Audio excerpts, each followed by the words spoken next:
মোরা একটি ফুলকে বাঁচাবো বলে যুদ্ধ করি। মোরা একটি দুর্ধর্ষ এক সেনা সদস্যের নাম সিরাজুল হক ওরফে বোমা শিরু নামে গফরগাঁয়ে সর্বাধিক পরিচিত। দ্বিতীয় বিশ্বযুদ্ধের আরেক গর্বিত সেনানায়ক আফসার মেজর। আফসার বাহিনী নামে গঠিত এক মুক্তিযোদ্ধার টিমের নাম, যারা পাক হানাদার মুক্ত করেছিল ময়মনসিংহ সহ কয়েকটি উপজেলা ও ঢাকা বিরাট একটি অঞ্চলে। সৈনিক সিরাজুল হক সেই টিমের একজন দুঃসাহসী বীর মুক্তিযোদ্ধা ছিলেন। 1971 সালে ময়মনসিংহ সদর দক্ষিণ, ঢাকা উত্তর দক্ষিণ আফসার মেজরের নেতৃত্বে ময়মনসিংহ জেলার ভালুকা ও গফরগাঁও উপজেলা হৌলাজুল যুদ্ধে 36 ঘন্টা স্থায়ী সম্মুখ ফাইটে অংশগ্রহণ করেন বোমা সিরাজ। পিতার নাম রুসমত আলী। ৮৬ গ্রামে গফরগাঁও উপজেলা 1946 সালে জন্মগ্রহণ করেন। তিনি একমাত্র ব্যক্তি যিনি নিজ এলাকা মুক্তকারী স্থানীয় মুক্তিযোদ্ধা ছিলেন। স্বাধীনতার আগে পাকিস্তান সেনাবাহিনীতে দীর্ঘদিন সিপাহী হিসেবে দায়িত্ব পালন করেন। বঙ্গবন্ধুর ডাকে ঝাঁপিয়ে পড়েছিলেন ৭১-এর মহান মুক্তিযুদ্ধে। তিনি ভালুকা ও গফরগাঁও যুদ্ধে দুর্ধর্ষক স্মৃতিচারণ করেন। আজ এমন একজন মানুষের কাছে আমরা উপস্থিত হয়েছি, যিনি জাতির শ্রেষ্ঠ সন্তান, বীর মুক্তিযোদ্ধা, সাহসী যোদ্ধা, যিনি বীর বিক্রমে যুদ্ধ করেছেন মহান মুক্তিযুদ্ধে 1971 সনে, যাদের কথা স্মরণ না করলে আমরা অকৃতজ্ঞের মতো হয়ে যাই। সেই একজন মানুষ, ওনার নাম হচ্ছে সিরাজুল হক, গফরগাঁয়ের কৃতি সন্তান, ওরফে বোমা সিরাজ হিসেবে যিনি স্বীকৃত, যিনি পরিচিত। আসুন তার সাথে আমরা পরিচয় করিয়ে দিই। আসসালামু আলাইকুম, আমার নাম মোহাম্মদ সিরাজুল হক, ওরফে বোমা সিরাজ বলে এলাকা পরিচিত। আমি মহান মুক্তিযুদ্ধে অংশগ্রহণ করতে পেরে আমি সৌভাগ্যবান বলে নিজেকে মনে করি। আমি পাকিস্তান আর্মির একজন সৈনিক ছিলাম। আমি 3 মাসের ছুটি তথাকথিত পূর্ব পাকিস্তানে দেশে চলে আসি। করাচিতে আমার পোস্টিং ছিল। মানে কি আপনি সেনাবাহিনীতে ছিলেন? আমি সেনাবাহিনীতে ছিলাম, পাকিস্তান সেনাবাহিনীতে ছিলাম। আমি 3 মাসের ছুটিতে 7ই ফেব্রুয়ারি তথাকথিত পূর্ব পাকিস্তান আমার দেশের বাড়িতে চলে আসি 3 মাসের ছুটিতে। তখন বঙ্গবন্ধুর 7ই মার্চ 7 তারিখে বঙ্গবন্ধু ভাষণ দিলেন, যার যা কিছু আছে তাই নিয়ে মুক্তিযুদ্ধে অংশ নাও। আমরা আজ থেকে স্বাধীন সার্বভৌমত্ব বাংলাদেশের কর্তৃত্ব আমরা করব। হ্যাঁ, এই হিসাবে আমি উৎসাহিত হয়ে আমি মুক্তিযুদ্ধ ফর্ম করি, সংগঠিত করি এবং মুক্তিযুদ্ধে অংশগ্রহণ করি। এরপর 17 এপ্রিল পাক হানাদার কর্তৃক বিমান যুগে গফরগাঁও আক্রমণ করে বোমা হামলা হয়, সেলিং হয়। হওয়ার পরে আমি এই সময় বাড়িতে ছিলাম, দৌড়িয়া বাজারে যাই। বাজারে গিয়ে এই অবস্থা, প্রায় 450 মানুষের মতো ওই দিন মারা যায় বাজারে। এই এবং লুট তলাশ হতে থাকে বাজারে, গফরগাঁও বাজারে। তখন তাড়াতাড়ি করে থানায় যাই। থানায় গিয়ে কোনো লোকজন পাই না। পরে থানা সাব ইন্সপেক্টর, 2nd অফিসার, সে পলায় পরে 1-1.5 মাইল দূরে চলে যায়। তার কাছে ছিল কোটের চাবি। আমি তার কাছে চলে যাই, গিয়ে পরিচয় দেয় আমি থানা 2nd অফিসার। তখন তাকে আমি আঘাত করি। আঘাত করে চাবিটা তার কাছে ছিনায় নিয়ে আইসা তাড়াতাড়ি কোট খুলিয়া রাইফেলগুলি গুলিগুলি বের করে আমার পরিচিত আনসার, পরিচিত বাঙালি পুলিশ, রিটায়ার্ড পুলিশ, ছুটিপ্রাপ্ত পুলিশ এবং আনসার, এবং তাদের মধ্যে বন্টন করে বাজার থানার অস্ত্র তাদের কাছে বন্টন করিয়া দিয়া বাজারটাকে লুটতরাজের হাত থেকে রক্ষা করি। মানে আফসার উদ্দিন আহমেদ নামে একজন লোক, উনি সংগঠিত করছেন অনেক মুক্তিযোদ্ধা, অনেক অস্ত্র। আমি তার কাছে চলে যাই। তিনি দ্বিতীয় বিশ্বযুদ্ধের মেজর ছিলেন।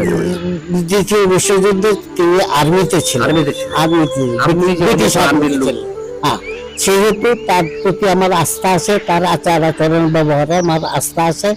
আমি তার সাথে যোগ দিই। যোগ দেওয়ার পরে আমাকে আন্তরিকভাবে গ্রহণ করে উনি। গ্রহণ করার পরে কয়েকদিন পরে নির্দেশনা ইয়ে আসছে, বাউলিয়া বাজার নামক স্থানে আমরা এমবুশ দিই। আমরা তাদের অপেক্ষা করি। পাক বাহিনী যখন গফরগাঁও থেকে বালুঘাট দিকে যাইতেছিল, তখন প্রতিমধ্যে বাউলিয়া বাজার আমরা তাদের আক্রমণ করি। এই যুদ্ধটা কতদিন সংগঠিত হয়েছিল? আপনার কত স্থায়ী হয়েছিল বা কত ঘন্টা? এই যুদ্ধটা স্থায়ী হয়েছিল দীর্ঘ 36 ঘন্টা। পরবর্তীতে আমাদের মুক্তিযোদ্ধা একজন মুক্তিযোদ্ধা শহীদ হয়েছে, আর একজন উন্ডেট হয়েছে, হাতে গুলি লেগে হাতটা তার অকেজো হয়ে গেছে। আর পাক হানাদার বাহিনী কমপক্ষে আমরা 25-27 জনের মতো লোক তারা স্পট ডেথ মারা গেছে। নদী পার হওয়ার সময়, নদী পার হওয়ার সময় মানে আপনি পার হতে ছিল, কিন্তু পার হতে হবে আমরা এমবুশে ছিলাম, যে জন্য সমস্ত রায় নামলে পানির কাছে আসলে আমরা তাদের অ্যাটাক করি। এখানে আরেকটা বিষয় হচ্ছে যে আমরা জানি যে আপনার আপনি ভুয়া সিরাজ হিসেবে পরিচিত। এটার ইতিহাসটা বা গল্পটা একটু যদি বলতেন। এটা অনেকে অনেক কিছু বলে মনে করে, আসলে আসলে না। এটা মুক্তিযুদ্ধ করার বহু আগেই আমার এই নাম, আমি সেনাবাহিনীতে যাওয়ার আগেই আমার এই নাম প্রচারিত। আমি ফুটবল একজন ফুটবলার ছিলাম, এলাকার সুপরিচিত। সবাই কোথাও ডাকাইলে আমি আন্ডার 14 খেলতে যেতাম। আমি যখন বল নিয়ে মুভ করতাম, তখন আমার সামনে কেউ আসলে আমাকে আটকায় রাখতে পারতো না, তাটা ছিটটা বিটটা করে যেত, এদিক সেদিক পাশে যেত। আমার গতি করতে গিয়া গতি বেশি ছিল, অনেকেই আহত হয়েছে, ব্যথা পাইছে। হ্যাঁ, আমি আমার টার্গেট ফুলফিল করতে পারছি। এবং দর্শকরা হল্লা চিল্লা করে ভাইয়া মুম, ভাইয়া মুম, ভাইয়া বোম, মাইরা বোম, মানে এই স্লোগান থেকে আমার নাম বোম সিরাজ, বোম সিরাজ বললে এলাকার লোকে জানে। আচ্ছা, আপনার আরো কিছু জানি যে আপনার যুদ্ধ শেষ হওয়ার পর যখন আমাদের 9 ডিসেম্বর গফরগাঁও মুক্ত হলো, সেদিন আপনি একটা কর্ম সংগঠিত করেছিলেন, অনেক রাজাকারের আপনি কান কেটে দিয়েছিলেন। এই গল্পটা যদি একটু শুরু করে বলতেন আমাকে।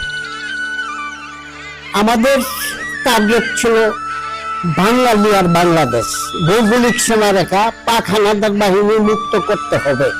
এই পণ নিয়ে আমরা মুক্তিযুদ্ধ সংগঠিত করি, মুক্তিযুদ্ধে অংশ নেই। হ্যাঁ, আর 9 ডিসেম্বর যখন গফরগাঁও স্বাধীন হয়েছে, আর 8 ডিসেম্বর ভালুকা স্বাধীন হয়েছে, এবং সারা বাংলাদেশ স্বাধীন হওয়ার অপেক্ষায় আমরা করতেছি। তাই ইচ্ছা করলে সব মাঝে ফেলতে পারতাম, মাঝে নাই। একটি মাত্র কারণ, এদের মা আছে, বাপ আছে, ছেলে সন্তান আছে, বউ আছে, বাচ্চা আছে, সংসার আছে। হ্যাঁ, আমি এই জন্য এদের জীবনে মারি নাই। তবে একটা স্মৃতি আমি রেখে দিছি তাদের মাঝে, যেন একটা কান আমি কাটিয়া তাদেরকে ছেড়ে দিচ্ছি। মানে কি আপনি কত জনের কান কাটছেন এই প্রবন্ধনে? আমি 200 কিছু কম। দর্শক, বিষয়টি মানে যদিও আপনাদের কাছে স্পষ্টকাতর মনে হতে পারে, কিন্তু একটি ঘটনা হচ্ছে যে উনি যে চিন্তা থেকে এই ঘটনাটি ঘটিয়েছিলেন, এটি কিন্তু মনে রাখার মতো। বহু রাজাকারের কান কেটেছিলেন, প্রায় 1 খাঁচা পরিমাণ স্বীকৃত আছে, বলা আছে। চলুন বাকিটুকু শুনে নিই। পরে এদের এই অবস্থা রেখে ওদের বিদায় দিয়ে দিচ্ছে। কান কাটছে, কারো দুইটা, কারো একটা, কারো দুইটা, কারো একটা, এটার কোনো ইয়ে নাই। আচ্ছা, এটা ঘটনার পরে এই লোকদের কি আর দেখা যায় না? এই লোকদের দেখা গেছে লম্বা চুল রেখে কানটা ঢাকা চলাফেরা করছে। অনেকদিন পরে আবার দেখা একেবারে উড়াও বেড়া। এখন নাই, মানে কান কাটা মানে আপনার কাছে মনে হয়েছে যেটা জিন্দা লাশের মতো হয়ে থাকে। জিন্দা লাশ হয়ে থাকবে, দেশের লোক স্মরণ করবে এরা রাজাকার ছিল। আচ্ছা, আপনার তো গর্বিত মুক্তিযোদ্ধা, আমরা মনে করি যে গর্বিত মুক্তিযোদ্ধা হিসেবে আপনি বহুদিন আপনার গফরগাঁও মুক্তিযোদ্ধা কমান্ড কাউন্সিলের দায়িত্ব পালন করেছেন কমান্ডার হিসেবে। আপনি গর্বিত মুক্তিযোদ্ধা হিসেবে আপনার কোনো বলার আছে কিনা? প্রজন্ম জানুক, বুঝুক, এবং মুক্তিযুদ্ধের গল্পটা শুনুক, জানুক, এতেই আমরা কৃতার্থ। হ্যাঁ, তবে আমাদের মনে একটা অতৃপ্ত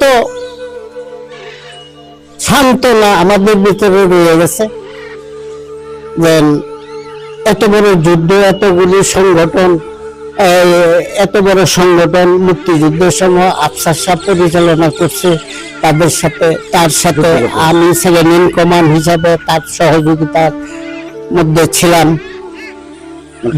শেষ যুদ্ধ 16 ডিসেম্বর পর্যন্ত, যুদ্ধ শেষ হওয়ার পর পর্যন্ত ছিলাম একসাথে। এখনো আল্লাহ বাঁচায় রাখছে, অনেকেই নাই দুনিয়া থেকে, মারা গেছে সহযোদ্ধারা, অনেকেই মারা গেছে। আফসার সাহেবের পাওয়া ছিল, ওনার এরিয়া ছিল ময়মনসিংহ সদর দক্ষিণ, ঢাকা সদর উত্তর। অত্র এরিয়ার মধ্যে যে 10-12টা থানা, এটা টোটালটা আফসার সাহেব নিয়ন্ত্রণ করছেন, হানাদার মুক্ত রাখছেন সব সময়। ভাতা নেওয়ার জন্য, চাকরি নেওয়ার জন্য, ঘর বাড়ি বানানোর জন্য আমার মুক্তিযুদ্ধে যাই নাই। থানা কমান্ডার দায়িত্বে ছিলাম।